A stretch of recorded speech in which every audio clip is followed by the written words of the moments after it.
मानाची। शासनाने घरकुल लाभार्थ्यांना घरकुल मंजुरी देऊन त्यांच्या बँक अकाउंटवर 15,000 रुपयांचा पहिला हप्ता दिला। घरकुल बांधण्यासाठी प्रोत्साहित केले। ग्रामसेवकांनीही आपल्या कार्यक्षेत्रातील गावांमध्ये घरकुल लाभार्थ्यांना लवकरात लवकर घर बांधून पूर्ण करा, पुढचे हप्ते देऊ असे सांगून लाभार्थ्यांना घर बांधायला लावले। काही लाभार्थ्यांनी कर्ज, उसने तसेच आपले घरातील दागदागिने गहाण ठेवून पैसे घेऊन घर बांधले। मात्र पहिला हप्ता सोडल्यास दुसरा हप्ता आलाच नाही। त्यामुळे अनेक लाभार्थ्यांमध्ये असंतोष निर्माण झाला।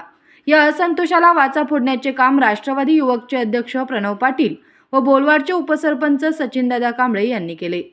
त्यांनी प्रकल्प संचालक तसेच उपजिल्हाधिकारी यांना निवेदन देऊन लवकरात लवकर लाभार्थ्यांचे हप्ते द्यावेत, अन्यथा शुक्रवार दिनांक 28 नोव्हेंबर रोजी घरकुल लाभार्थ्यांना घेऊन आंदोलन करण्याचा इशारा सचिनदादा कांबळे यांनी दिला। यावेळी बोलवाडचे माजी उपसरपंच भाऊसाहेब नरगच्चे, सदस्य सतीश कांबळे, शुभम कांबळे, सतीश गस्ते, ग्रामस्थ उपस्थित होते। सांगली जिल्ह्यामध्ये प्रधानमंत्री आवास घरकुल योजनेतून गेल्या 2 वर्षापासून हजारो घरकुल लाभार्थ्यांचे काम या ठिकाणी चालू आहे।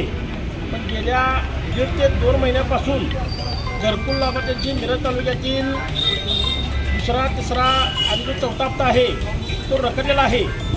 मिरज तालुक्यातील लाभार्थी पंचायत समिती आवारामध्ये या ठिकाणी रोजच्या रोज या ठिकाणी हप्त्यासाठी गलफटे मारत आहेत। ही बाब अतिशय निंदनीय बाब आहे।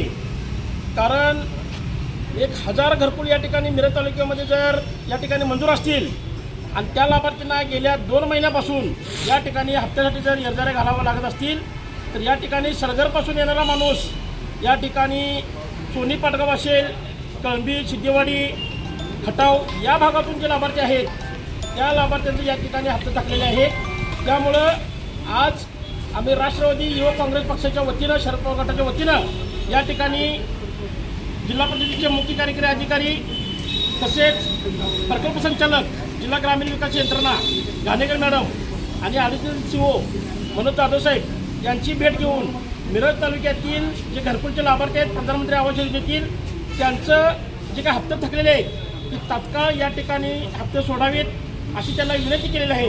अन्यथा राष्ट्रवादी युवक काँग्रेस पक्षाच्या वतीनं मिरज पंचायत समिती कार्यालयासमोर शुक्रवार दिनांक 28/11/2025 रोजी मिरज पंचायत समिती कार्यालयासमोर मिरज तालुक्यातील जे काही घरकुलचे लाभार्थी आहेत त्यांना सोबत घेऊन या ठिकाणी आंदोलन करणार आहोत, अशा पद्धतीने या ठिकाणी आपण निवेदन देण्यात आलेलं आहे।